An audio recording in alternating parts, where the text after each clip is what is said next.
Israel और Hamas के बीच Gaza में तो भयंकर जंग चल ही रही है। उधर इजराइल के लेबनान बॉर्डर पर लेबनान का आतंकी संगठन हिजबुल्ला इजरायली सेना का गाजा से ध्यान हटाने के लिए लगातार हमले कर रहा है, जिसके जवाब में इजराइल ने भी हिजबुल्ला के ठिकानों पर मिसाइल और ड्रोन हमले किए हैं। लेकिन अब हिजबुल्ला ने फिर से अपने हमलों की तादाद को बढ़ाते हुए 30 से ज्यादा रॉकेट और मिसाइल हमले किए हैं।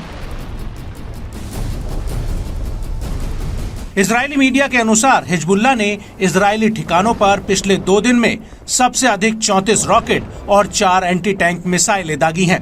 ये रॉकेट हमले इजरायल की पूरी उत्तरी सीमा पर टारगेट किए गए थे। आईडीएफ का कहना है कि आज सुबह मार्गलिएट के उत्तरी समुदाय के पास एक क्षेत्र पर लेबनान से रॉकेट हमले में 2 सैनिक मामूली रूप से घायल हो गए हैं। दरअसल इजरायली सेना ने 4 फरवरी को दक्षिणी लेबनान में हिजबुल्ला के ठिकानों के खिलाफ 2 बड़ी जवाबी कार्रवाई को अंजाम दिया था, जिसमें उसने हिजबुल्ला के ऑपरेशनल हेडक्वार्टर और लॉन्च साइट्स को नष्ट कर दिया था।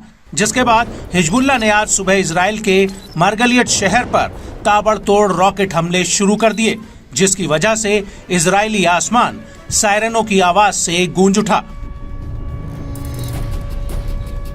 हिजबुल्ला के ठिकानों पर इजरायली सेना के द्वारा 4 फरवरी को किए गए हमलों के बाद आईडीएफ के प्रवक्ता डेनियल हैगरी ने कहा, So far, we have struck more than 150 terrorist cells and eliminated over 200 terrorists and commanders in southern Lebanon.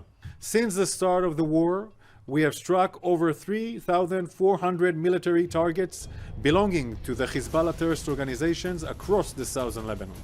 पिछले 1 हफ्ते से इजराइल और हिजबुल्ला के बीच हमले काफी बढ़ गए हैं। इजरायली सेना के टैंक्स भी लगातार लेबनान बॉर्डर पर हमले कर रहे हैं। उधर हिजबुल्ला भी पीछे हटने का नाम नहीं ले रहा और लगातार इजराइल पर रॉकेट और मिसाइल हमले कर रहा है। इन बढ़ते हुए हमलों को देखकर ऐसा लगता है कि हिजबुल्ला और इजराइल के बीच युद्ध कभी भी छिड़ सकता है। हालांकि अमेरिका शुरू से ही इजराइल को हिजबुल्ला के साथ सीधे टकराव से बचने के लिए आगाह करता आया है।